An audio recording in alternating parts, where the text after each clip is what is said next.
Welcome to Momentum Monday with Kaizen 724. Momentum Mondays are when we discuss how leaders can set the direction for the team and create the energy to accomplish great things. Let's get started. Put your helmet on and strap in. We're going to move quickly.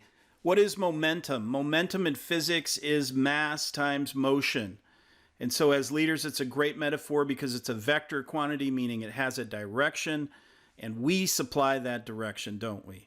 We also supply the motion and the emotion.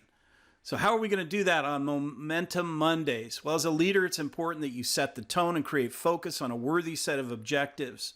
Setting the tone is akin to you creating that impulse or movement in the momentum equation. So how can you do that? Number one, make sure to identify the core actions that will drive results. Number two, share your targets with the team. Remind them of their capabilities and affirm your belief in their ability to achieve. Help them understand the meaningfulness of their work by answering the question why it matters. Put on your movie trailer voice and say, imagine a world where the meaningfulness of work exists and where no one did what you do. What would happen to the world? The answer to that question supplies the answer to why it matters. Help them see that what they're doing has meaning. You are their leader, and it's up to you to create the momentum.